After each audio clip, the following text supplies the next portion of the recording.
Well, good evening, fam. Hey, it's your brother G Hightower coming in on this wonderful Saturday night. Blessings to you all. Listen, I was a part of a relationship room today, and in conversation of approximately, I don't know, maybe 100 people, men and women in this room. Actually, a very good balance of men and women in this particular room. Um, I noticed something that was really, really fascinating. The room, again, almost 100 people, and it was comprised of primarily single people, people who are single but have been divorced, or people who are single and have never been married. Um, and what I've come to understand, and this is across the board with ladies and gentlemen, and I want to ask this question to you all tonight. Are we, or maybe let's be more specific, are you still single right now because you're expecting perfection? I know, of course, the immediate answer would be no, no, no, not me, Coach G. I'm not expecting perfection. No, nobody's perfect in this world, right? Only Jesus was perfect, so I don't expect perfection.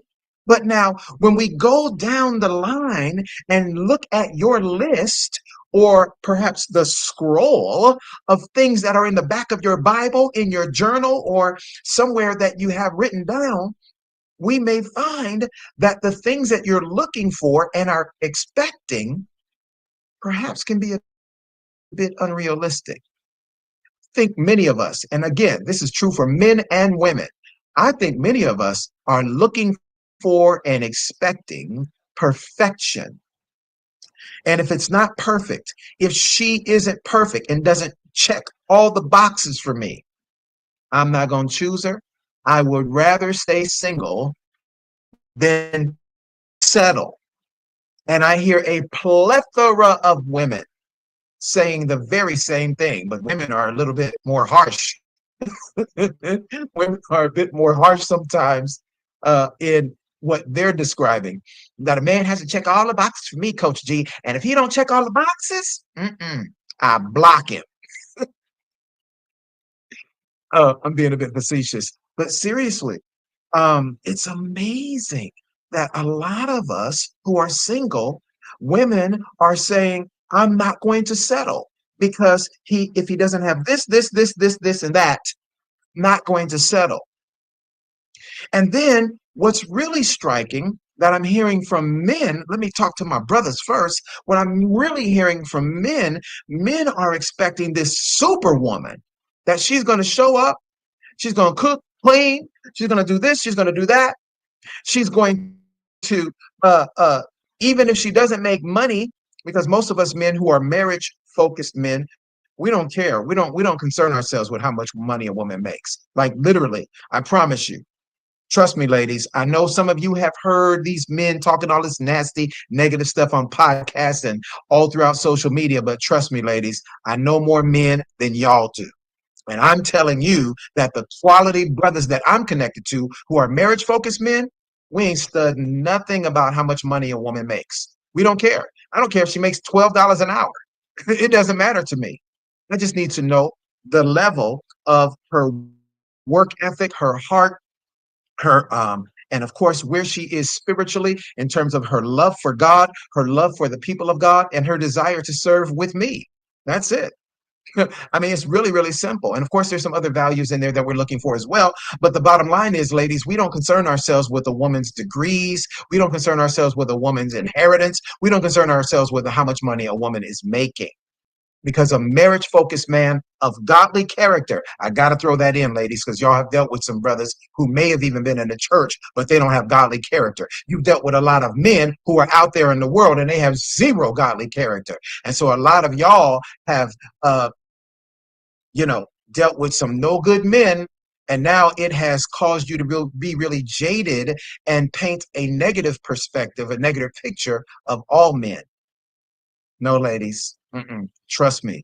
Men who are marriage focused, I keep emphasizing this, marriage focused men. I'm not talking about men who's talking about, oh man, ain't no benefit benefit in marriage for us as men, we ain't talking about them brothers. We're not even giving them a consideration. I don't even talk to those brothers. I don't even associate with those brothers. So why would you ladies be getting in an argument with him or try to prove something to him? No, let that brother go. We ain't wasting no time with him. Let him go out there and stay out there in the world and go to the strip clubs. Have at it. God bless you. The same thing, brothers, for us. Don't waste your time with women who don't want to be a wife. Women who always talk about, oh, I need a man to come and provide 100% for me, pay all my bills, da da da da da. But she has multiple children by multiple men, and none of them are giving her a dime. But she's expecting you to come in and provide everything while she does nothing. Brothers, we don't even talk to those women. We don't even waste time with them. Okay?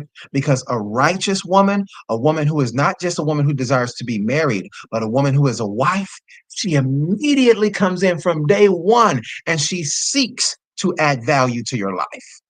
That's the role of a wife. A godly wife seeks to be an asset to your life. She's not coming to be a liability. She's not coming to just drain you dry. She's coming to be an asset, not a liability. She's coming to be a blessing, not a cursing. Listen, you all come on in, hit that share button. We've got some awesome love nuggets. Somebody said good morning. Now, I don't know what's going on with my Facebook account because I'm not seeing any names on my Facebook. This is really strange. So you all excuse me. I don't know what's going on with Facebook. But this is how you all are showing up. This is how you all are showing up. Um, so you meant evenings. Okay. Well, good evening. Well, you all will have to do me a favor, family. You'll have to drop your name in the chat because I can't see faces nor names. So you'll have to drop your names in the chat. Okay. Hey, Tanisha, good to see you. All right, Tanisha, I see you. Michelle Hall. All right, blessings. All right, good stuff. Good stuff. Thank you all for coming in. Listen. So let me share with you a couple of things that when we're talking about being marriage focused, being marriage minded, um, I want to outline a couple of things for you. We're going to share a couple of love nuggets, family. But before I get into these love nuggets, blessings, Victoria. Hey, Shonda, good to see you. Before I drop these love nuggets on you tonight, family, listen, do me a favor. Would you share three names? Would you drop three names in the comment section? Because what that does, it essentially tags people and brings people into the broadcast. All right. Would you help me do that? Share, share, share. Go ahead and drop three names in the comment section. Hey, Miss Anita Ferris. Good to see you. Thanks for coming in. Blessings to you all that are coming in. Blessings, blessings, blessings. All right. So, um, one of the things that I really want to just really kind of get rid of this ugly statement that just is permeating all throughout the atmosphere between men and women. And it's really something, it is a seed that the enemy has sown into the minds of men and women, and Black men and women in particular. And the seed is a very uh, it is a very toxic, a very divisive seed. It causes us to be at war with each other, where we're looking at each other through a negative lens rather than looking at each other through the lens of agape love, which is always about seeing the best in every person rather than seeing the worst. All right. So, let me go ahead and drop this love nugget in, family. This is going to be love nugget number one that I'm talking about because, again, our title for tonight, family, I'm asking the question, are you waiting for the perfect partner? Thank you for sharing, Lavora. Are you waiting for the perfect partner? That's the question for you tonight. All right. And you all can feel free, answer the question in the chat for me. Are you waiting for the perfect partner? And if not, then what type of partner are you looking for? Because one of the things that I want to do tonight, family, Lady Felicia is here. Blessings to you, Lady Felicia. Good to see you. One of the things that I want to do tonight, family, is really, I really want to tackle this topic, and the goal for tonight is to just really kind of give us a greater sense of awareness, a greater sense of consciousness, um, and hopefully that we would hold the mirror up to ourselves and look at ourselves and not just look at the potential for a relationship or marriage and looking at the other person that they got to have everything right, but that I'm looking at myself first and making sure that I'm the right fit for a partner. I love this. Thank you. Somebody put in the chat, somebody said, no, I'm not looking for perfection, but I am looking for the perfect one for me. I love that. Thank you for that. Now, watch this. Somebody else said the same thing. Not perfect, but the perfect one for me. Now, watch this. The work that we should be doing as singles in preparation for the perfect one for you, the work that we should be doing is becoming perfect ourselves. And when I say perfect, I don't mean perfect in terms of without flaws, without mistakes, no such thing. I do mean perfect from the biblical standpoint, which the word perfect in the Greek is the word teleos, which means without defects. Listen, doesn't mean flawless, okay, but without defects means that yes, I've suffered some things in my life, gone through some traumatic experiences, watch this, and I do have some scars. I am not without flaws, I am not without scars, but watch this, but the scars represent what I've been through, my God, not what I'm still going through. Help me teach this thing tonight. Listen, it's wonderful to connect with people who have at least begun the work of doing the work on their soul. I like calling it the soul work, Lady Felicia. It's wonderful to connect with people who have begun the process of doing the soul work, right? Yeah. Come on. Thank you, Lady Felicia. Help me teach this thing tonight. Listen, the word perfect, it also means to be fully mature. It means to be complete. Again, mature, fully mature, and complete, having no defects, that there are no character flaws, that there are no character defects, that you are not easily triggered or easily offended by something that is said or something that is done, that you are not quick to have a reaction to something that may be a negative action, that you would be quick to have a conversation rather than quick to have conflict. See, this is being mature. And so now the question becomes now for all of us is, are you currently, right now, are you currently doing the soul work? Making sure that my mind, my will, my emotions, every experience that I've had, the divorce that I've been through, the loss of my loved one, or a long-term relationship that didn't go well. We ended up breaking up. I felt horribly misused and abused. Are we in the process of doing that soul work so I'm prepared for my soulmate? Or are you just simply sitting around waiting on the perfect partner? All right. Lady Felicia said, God got her working, working, working day and night. I know that's right, Lady Felicia. Me too. Listen, I'm working day and night. You hear me? I'm talking about I'm working, I'm doing some serious deep soul work. Deep. I'm talking about, with the helmet on, with the flashlight deep up in the cave. Oh, oh, oh. I mean, that's the kind of soul work I'm doing. For real, for real.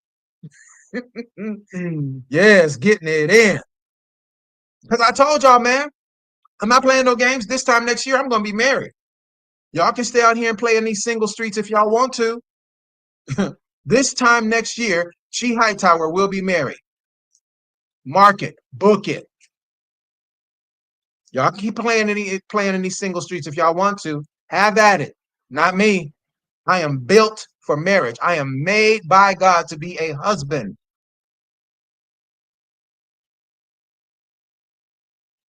So thank you. This is the question of tonight. Are we currently in the process of doing that soul work so that I am prepared for my soulmate? Or are you waiting for the perfect partner? So I want to give you a couple of these love nuggets. Let's go ahead and get on up in here. Somebody said, send me an invite. I don't know who you are, so you have to let me know. I don't send anybody an invite. I have to know who you are. I gotta, yeah, I gotta make sure I know who you are and what you carry. Amen. Amen. Come on, Lady Felicia. All right, let's get into it. So I want to share with you a couple of these love nuggets tonight, ladies and gentlemen.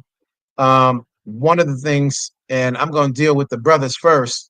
Brothers, I think a lot of us, we are, if we're honest, a lot of us men, we have a mindset where we are thinking in terms of the type of woman that we want.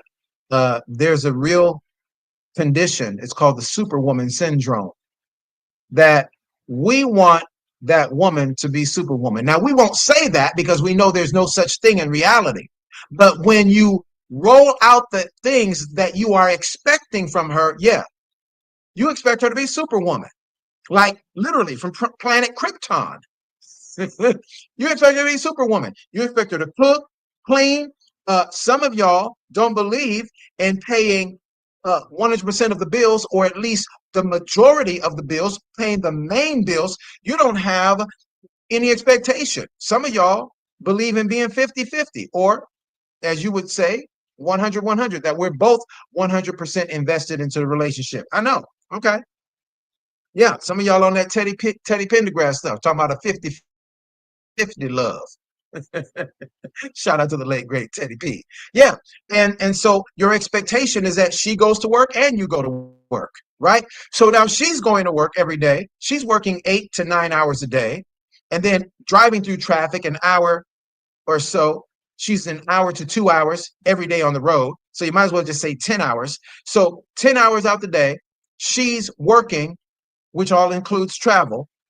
And then you're expecting her to come home, cook, and clean up, and then get into bed. And if you all have children, you're expecting her to manage the children, and then you're expecting her to get into bed with you and just have some jamming, mind-blowing sex. Guess what? She's not superwoman. She is worn the heck out. And so when you've gone a week without having sex, you're looking at her crazy. I get it. But brothers, if you are not taking pressure up off of her so that she's not doing everything, because some women want to work. Some women have gone to school and they have worked very hard to get to the positions where they are in life. And so they want to work. Some women are ultra creative. She's created her own job. She's made her own vocation possible. She's a business owner. She's an entrepreneur. She's a creative, whatever. And so she wants to go to work. She doesn't want to be the prototypical stay-at-home wife.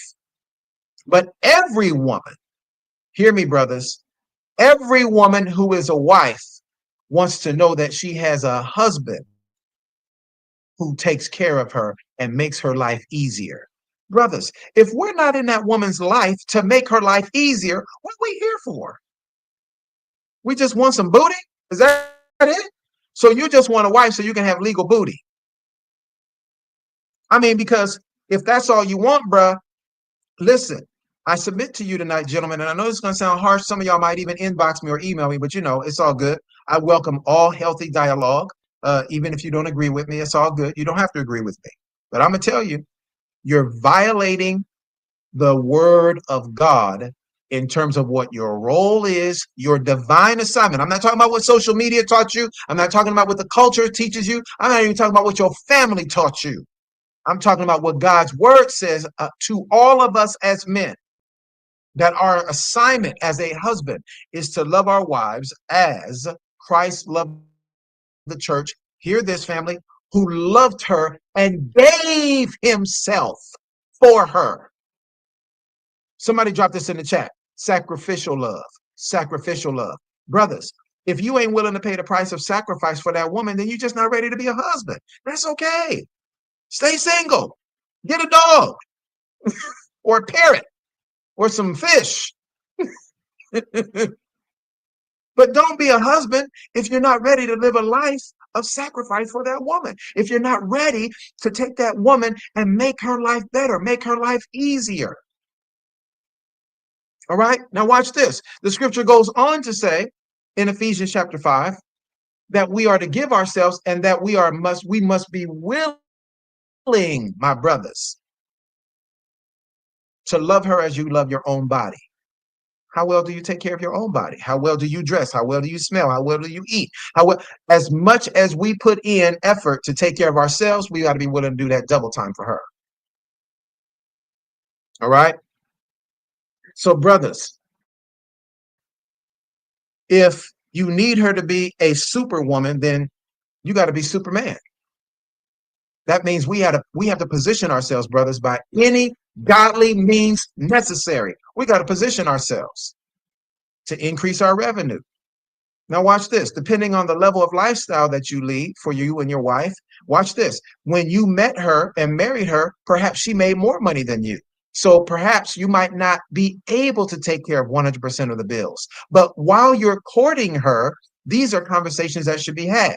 Because every man, at the very least, my brothers, please hear me tonight, because I promise you I'm on your side. But I'm giving you the real deal Holyfield instead of all of this pseudo stuff that we hear out here in the social media streets. Every man should take care of at least the fundamental needs of our household as a family: house note, insurance, lights, water, gas, and groceries. Everything concerning our living space, the man should be able to take care of. Landscaping, the pool, all of those things, right? Whatever those things are. And then if you have the ability, take care of them car notes. Keep that car fueled up. Listen, even if your tank got to be a little low, you make sure her tank is on full at all times, brothers. You never want your woman to get stranded, and you don't want her to be at no cotton picking gas station early in the morning or late at night. Really, I don't want my woman to go into the gas station at all, period. But she may drive a lot depending on her job, real estate agent, or some other kind of job where she drives a lot. She has to drive clients and she's traveling. So she may have to stop at the gas station herself. Okay. But for the most part, brothers, our job is to make sure that woman don't have to stop for nothing. Keep that tank fueled, keep that oil changed, make sure her tire pressures are on point, make sure her brakes work. She shouldn't have to stop for anything. I don't want my woman going to never going to the gas. I live out here in Atlanta. The gas stations out here are like a club. It's like a pickup spot. you go to Quick Trip, man, it's like a quick club. People out there, I shouting, I shouting, shouting, shouting. Let me holler at you. Let me holler at you, shouting. I'm like, they don't even talk to women right. It's crazy. I'm like, I must be getting old. Even when I was out there in the world, we didn't talk to women like that. All right. Now, ladies, I'm an equal opportunity preacher, so I got to pull up on y'all too. Let me pull up on y'all, ladies. Let me help y'all up in here tonight. Because one of the things that I've noticed, and I'm yet noticing, ladies, some of y'all have a complete unrealistic expectation regarding what you feel your man should have. One of the biggest complaints that I hear from men, and I'm not going to get on the finances part, but one of the biggest complaints that I hear from men, and I have this complaint too, is that, ladies, oftentimes y'all expect us to read your minds. Ladies, we are not mind readers. One of the requirements, this is an absolute non-negotiable for G. Hightower. My woman must be a good communicator. If she's not a good communicator, baby, we ain't going to even get past a few dates. If you're not willing to open up and share with me, if you're not willing to open up and be vulnerable, if we can't sit down and be emotionally naked with each other, baby, we ain't going to make it. I will know if you have this ability. It won't take me long to find it out. I'm not a perfect communicator by any means, but I'm a good communicator. And if I create an atmosphere and create a safe haven for you and I to sit down and discuss, and you know I can be trusted, and you don't open up, you just expect me to just know things or kind of figure it out. Nah, baby, we ain't gonna make it. Mm-mm, mm-mm. I married that one before. I won't ever do that again. Ladies, we're not mind readers. Y'all got to tell us what's on your mind. You know what I mean? I mean, like, listen, I'm on some Tevin Campbell energy. You know what I mean? Can we talk for a minute? I would sing, but I can't sing, y'all. So I'm not gonna try to sing because I want y'all to stay and not leave. But no, listen, ladies, we're not mind readers. Listen, we love you and we need to know what's on your heart. And y'all have to stop operating with this crazy assumption. Well, he should just know. No, he shouldn't. You should just talk. Hello? I'm amazed at how many women will talk very easily and freely with their girlfriends, their mom, and their sister about the problem they have with their man, but they'll be reticent to have that same conversation with their man. And so now there's tension in the house. You ain't giving me none because you ain't in the mood, because you got all this stuff built up sitting inside of you. And I'm like, hey, babe, what's wrong? Is everything okay? I'm fine. All of a sudden, you become, like an Asian woman, fine. Sorry, babe, what did you say? Fine. I didn't hear you, babe. I asked, are you okay? Is everything okay? Fine. I mean, you say it so fast, hamburger. I don't even know what you said. And then it's, I'm fine, I'm fine, I'm fine, I'm fine at dinner. You ain't fine. We barely had 12 words of conversation. You're not fine, but you keep saying you're fine. And then this is the killer and my absolute pet peeve, which literally makes me want to pick up this beautiful woman who I love and adore, pick her up and take her outside and set her on the front porch and then lock the door. I'm trying to talk to you all night. 7 o'clock, I'm fine. 8 o'clock, I'm fine. 9 o'clock, I said I'm fine, baby. It's okay. I'm good. 10 o'clock, 11 o'clock, we go to bed. All of a sudden at 1 o'clock or 2 o'clock in the morning, when I'm in that good sleep, tapping me on my back. Honey, are you awake? We need to talk.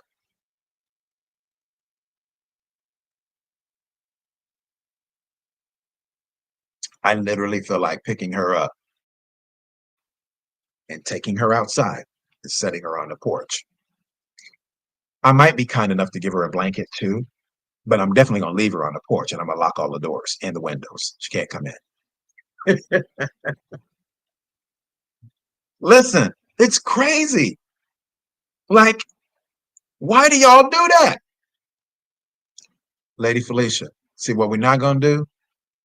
We're not about to be spending 6 hours trying to find the words.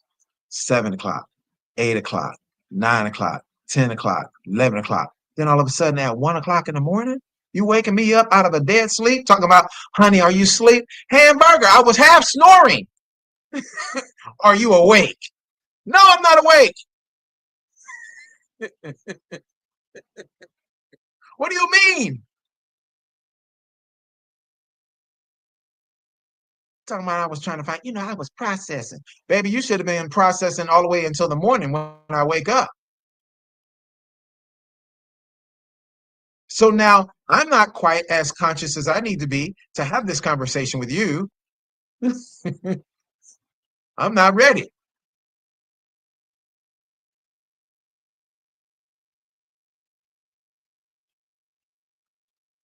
This must be Michelle Hall.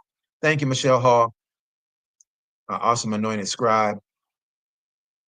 Isn't that crazy? Come on. Thank you. I need somebody in my amen corner. It's cray cray for real. Lady Felicia said she was looking for the words for 6 hours. And all of a sudden you have this epiphany 1 o'clock in the morning when I'm in a dead sleep. All of a sudden you got a revelation. You got a revelation at 1. And it's always after midnight. It's always like somewhere between 1 a.m. and 3 a.m. I don't know what it is. The third watch of the night, all of a sudden, the woman gets a revelation. She gets an epiphany. Oh, you know what? Now I know exactly what I needed to talk to you about. Boo, it better wait until the morning, hunty hunty. It better wait until, or else you're gonna be out on the porch.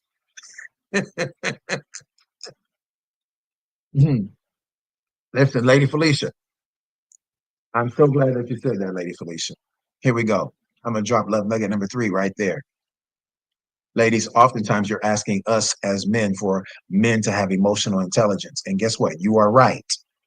Men do need to grow in the area of emotional intelligence. But I submit to you that we're not lacking emotional intelligence as much as we need to know that we have a safety zone with you, a safe haven with you, so that we can make ourselves emotionally available. Men are not lacking emotional intelligence, ladies. Y'all need to just let that mess go. I know that's the new popular term, just like for about 2 or 3 years, narcissism was the term. Now, all these women who ain't read a book at all, except Essence Magazine, they ain't read a book at all, but now everybody is an expert on narcissism. You don't even know what narcissism and can't even spell narcissism. But now, anytime a man disagrees with you or something bad happens or a conflict of any kind, he's a narcissist. He's misogynistic. Spell it.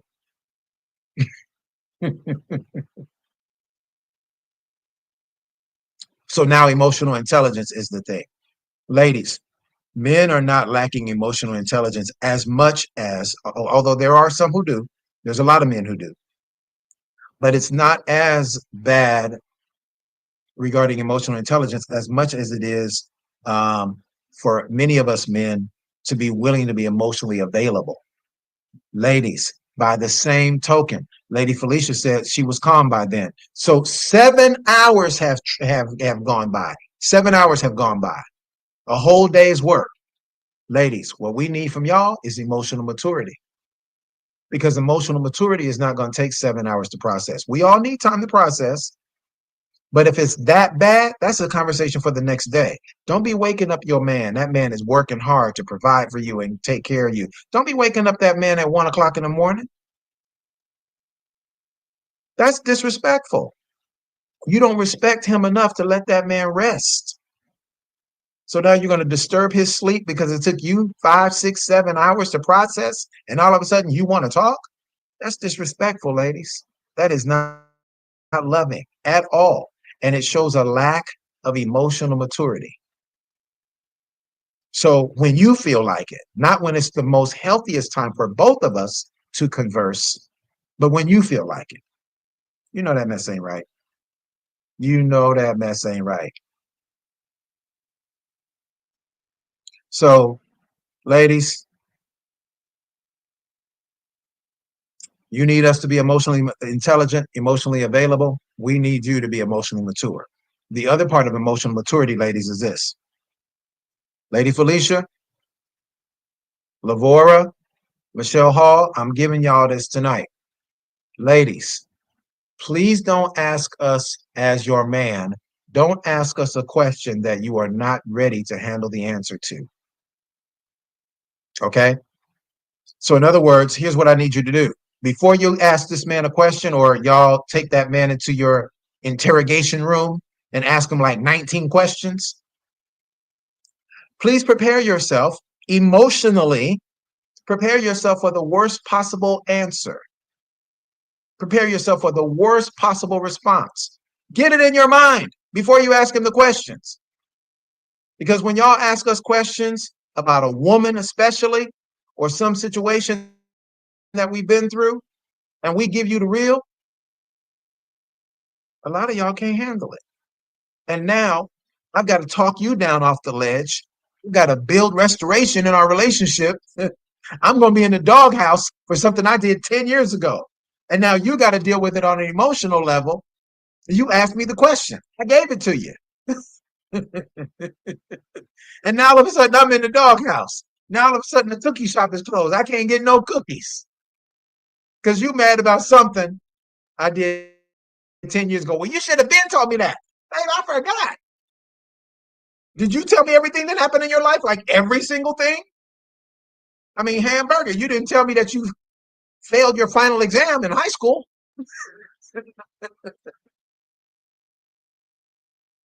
You're a successful real estate agent now, but you didn't tell me that you failed the test 3 times before you finally made it. Huh?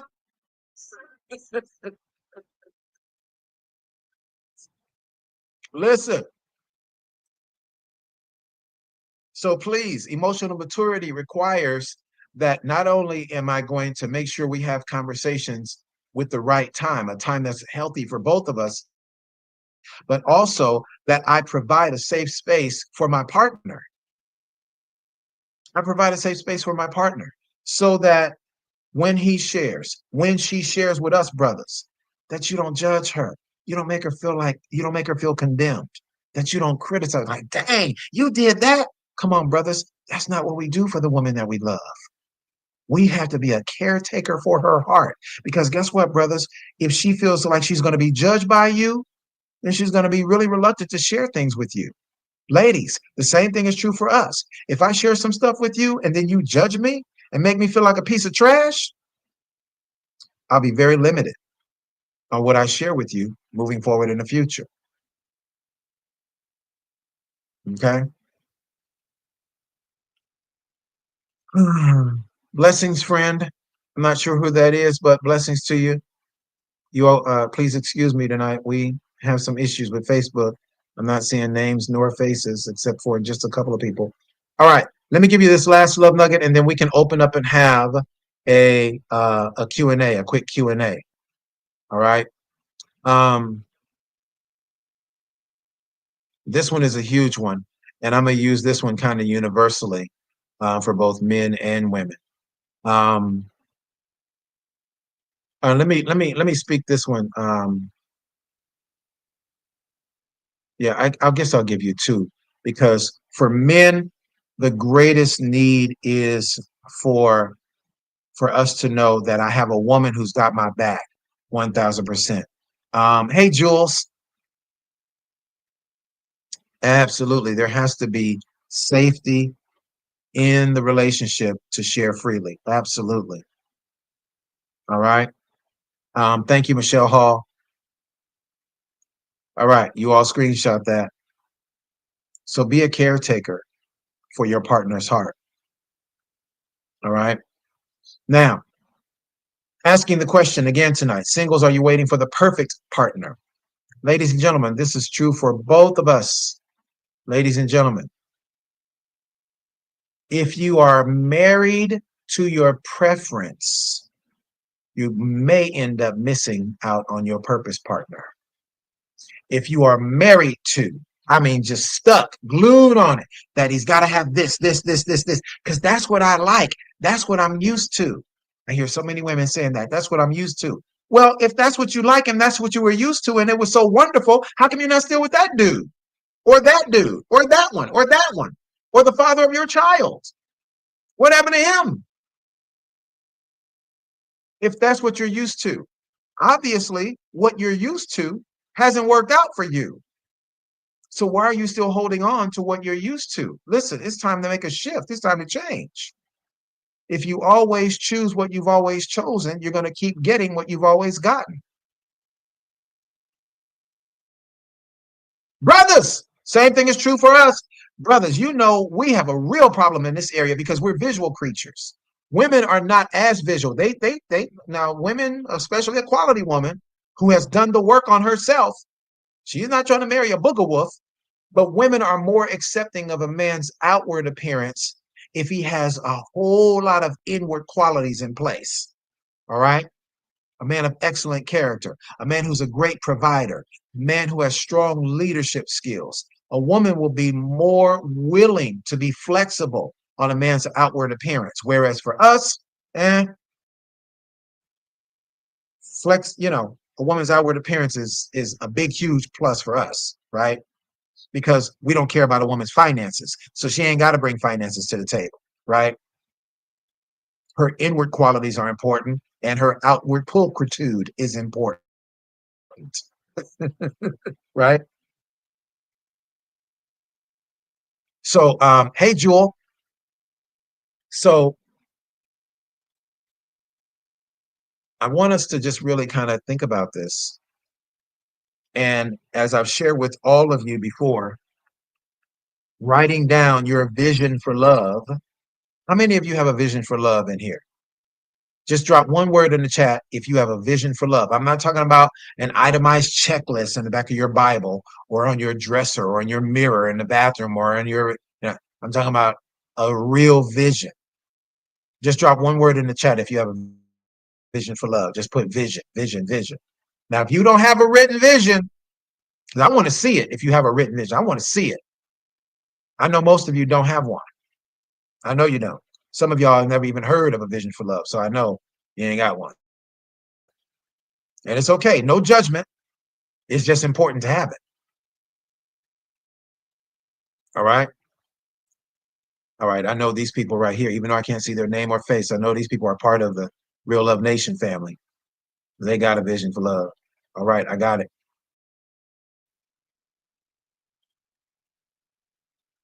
So listen, ladies, your college degree, your money, your car, the fact that you own your own house or townhome or you own property, those things don't matter to us as men. We need to know, do you really support me in what God has given me to do? I need help. Because watch this, ladies, as men, we can accomplish a lot on our own, right? Some of us had to get it up. In fact, a lot of us had to get it up from the mud. Some of us inherited certain things. Some of us had, opportunities afforded to us because of our family or because of our network.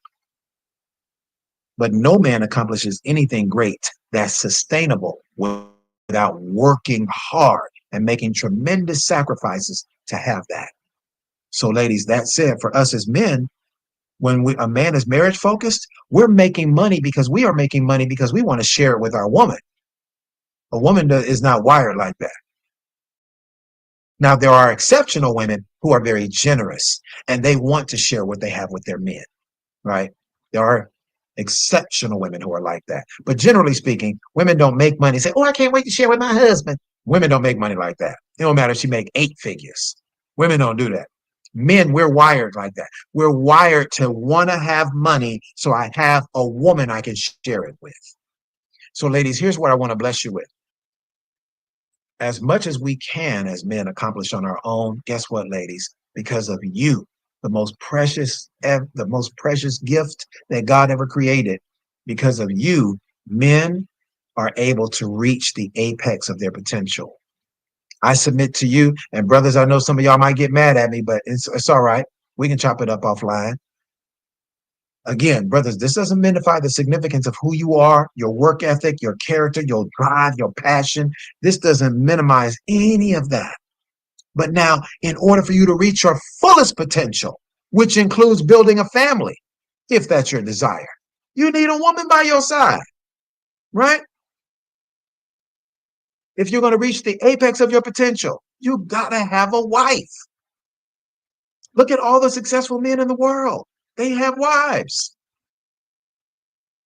There's very, very few men in this world, historically, very, very few men in this world who have built anything, that have left a legacy, men that have made a mark in this world that will never be erased. There's very few men in this world that have done so without a woman by his side. I found out through studying history that Frederick Douglass had a wife.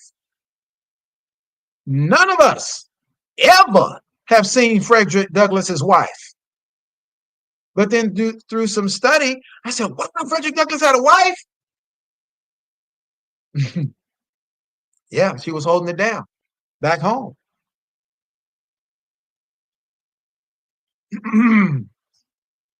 So, ladies, you are vitally important to us. So the work that you need to be doing in preparation for your husband is working on yourself. Okay? Working on yourself. Get in that gym, ladies. Get in that gym. Get that situation tight. You know you're not happy with how you look. If you can take your clothes off and you're not happy and pleased with what you see in the mirror,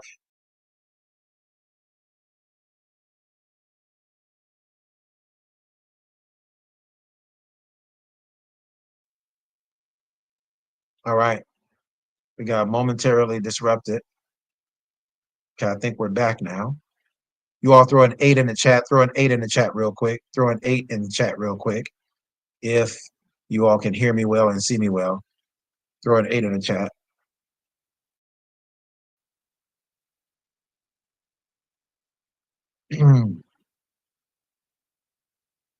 All right, cool, cool, cool.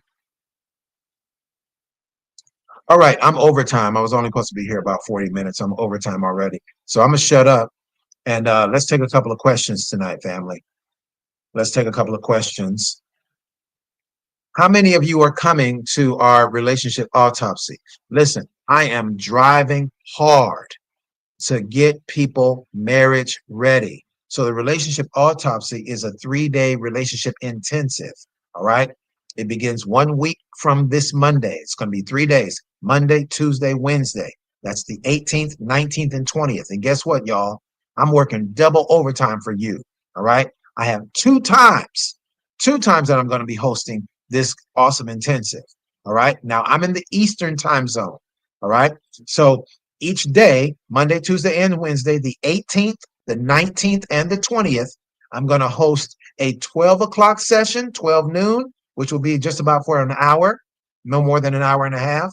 I'll be doing a 12 noon session, and then I'll be doing an 8 p.m. session.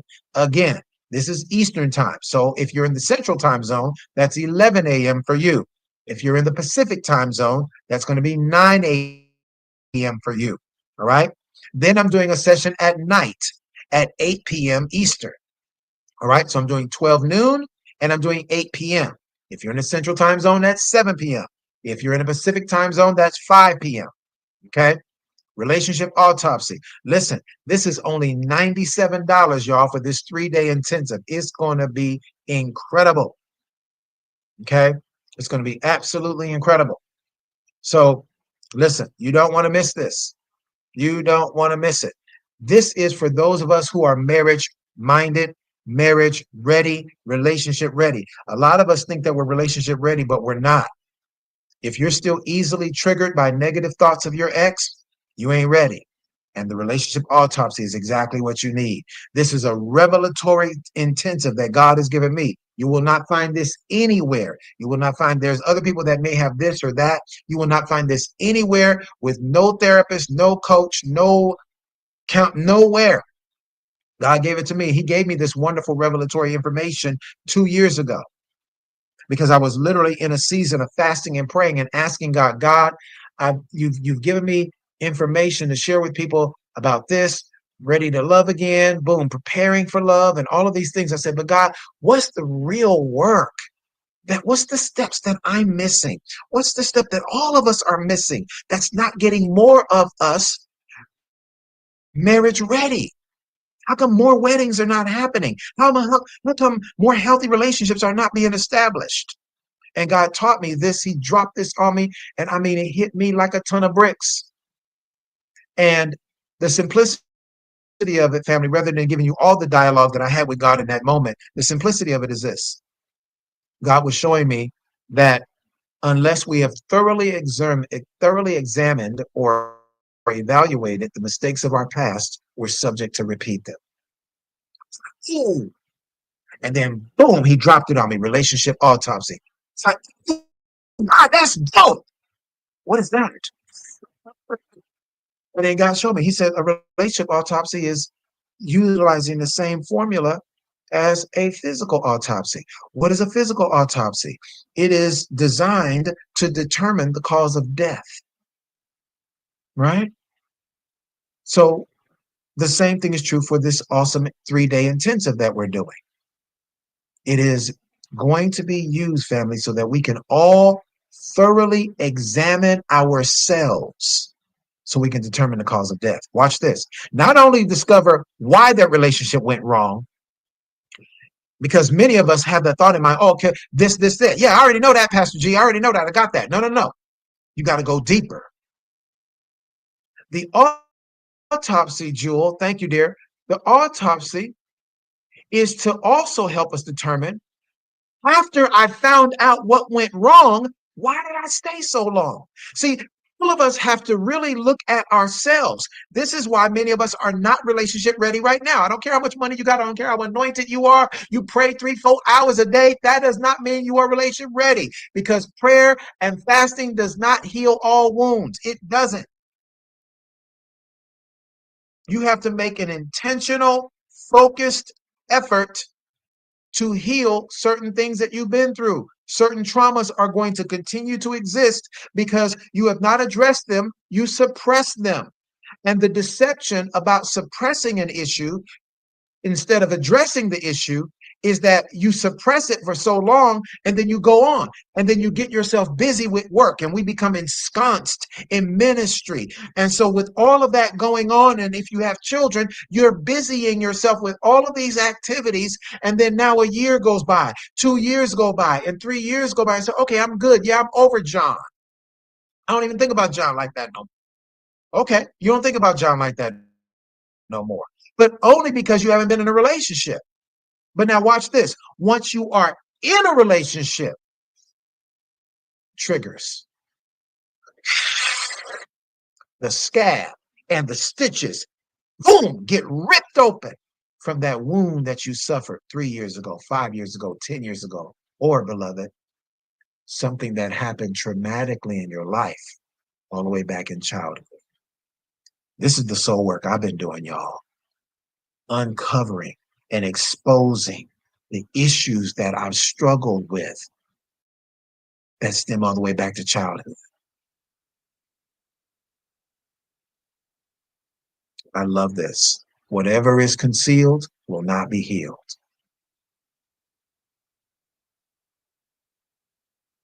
So this relationship autopsy is necessary. Now, this is only for the big boys and the big girls. Okay. No shade to nobody. This is only for the big boys and the big girls that you're ready to put in that work. Because if you're not ready to put in the work, it's okay. No harm, no foul. Maybe you're just not marriage ready right now. Maybe you decided you don't want to be married at all, or you don't want to get married again. I respect that. I do. I promise you, I respect that. However, most of us know that we've been built for marriage. And for those of you who are in your 30s, in your 40s, those of you who are in your 50s and you're still full of zeal and life and energy, and you know you still have a good sex drive, yeah, you know you ain't built to be single for the rest of your life. Hello, how you doing? You all right? Mm-hmm. Hello, let's keep it real now. You know you ain't built like that. You ain't no modern day eunuch. Come on. Some of us, a conversation to get us hot and bothered. Hello, how you doing? You all right over there? You need some prayer? A conversation to get us hot and bothered. Y'all be at work, the UPS man come walking in and deliver a package. Well, thank you for your package. And I like that package. Yeah. Mm-hmm. Y'all know what time it is.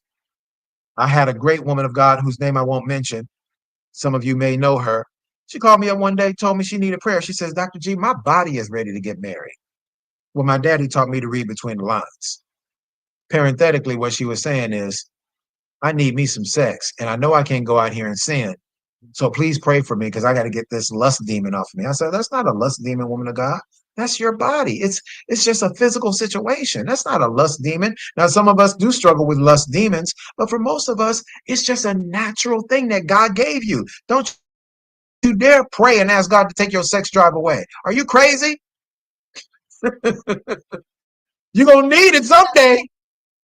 You don't want to have to fast and pray for 40 days and 40 nights for it to come back. Mm-mm. I ain't never going to pray and ask God to take away my sexual desire. No, not me.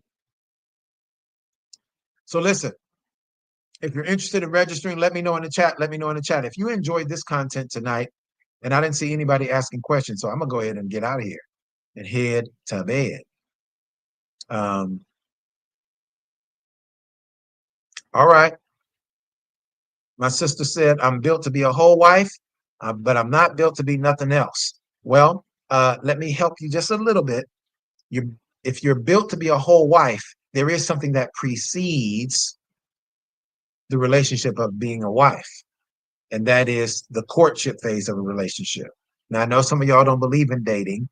Well, dating is not biblical. It's a whole lot of stuff not biblical. Your car ain't biblical. Okay, stop it. Stop being so deep.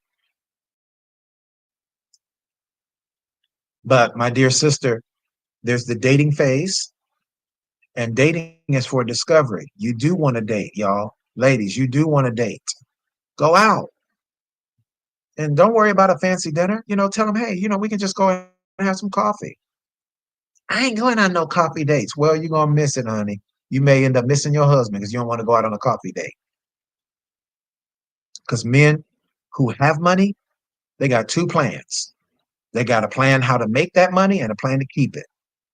And a man who is actively dating, looking for his wife, he ain't about to be spending $300 on you on the first date.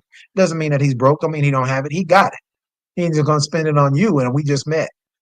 All right? Let's sit down and have some coffee. Let me get to know you because you want to know if I am a good fit for you.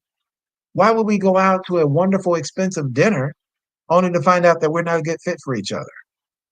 Okay, that's a waste. It's a waste of your time. It's a waste of my time and my money. Right? Yes, absolutely. Coffee dates are great focus for focused discussion. Absolutely. Well said. Somebody said, I'm ready to be courted. Wonderful. So the courtship phase happens after the dating process. All right. So again, dating is for discovery. This is where we're determining if we have what I call COP, compatibility of purpose, which I'll be teaching you. Shameless plug. I'll be teaching you what COP is and the several components of what makes a man and a woman a good fit for compatibility of purpose. All right. I'll be breaking that down. But after we go through the dating phase and we determine that we are a good fit for each other and we share attraction and we share core values and, boom, stimulating conversation. Then after that, we move to the courtship phase. Now, the courting phase is where we become exclusive. All right. So my sister said, I'm ready to be courted. So that means she's saying, I'm ready to be exclusive with a man and I want that man to be exclusive with me, right? This is the courtship phase. At the courting level of the relationship, after the dating phase, we are now prayerfully moving this relationship toward marriage. We're prayerfully getting to know each other. We're spending time together. However, we can do that, even if it's a long distance relationship, we're trying to figure that out as well. And we're prayerfully moving this relationship towards marriage. All right. Courtship phase. And then after that, of course, is the engagement phase. All right. And be okay if it is not a good fit. Yeah, that's why we date. Yeah. Be okay with that. Be okay with it if it's not a good fit. Again, that's why coffee dates are good. That's why going to somewhere nice where we can meet and have a nice conversation, not the movies. You can't talk in the movies, y'all. Stop that foolishness. Oh, I want to go see so and so. I'm gonna see if my date will take me out to the. You can go there. That's cool, but you better have a couple of hours of conversation before you go to the movie theater because you can't talk in the movie theater. All right. So that's not a good first, second, third, or fourth date. All right. Y'all should have at least 5 dates under your belt before you decide to go to the movies.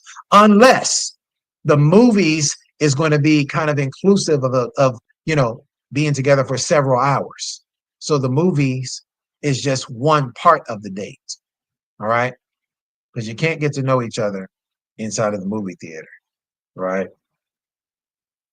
And if you're dating a dark skinned brother like me, you can't even see him inside the theater. All you're going to see his eyes and teeth. Blink, blink, blink, blink. All right, y'all. I hope this information has been good for you tonight. It is 1 hour and 1 minute, and I got to preserve my voice.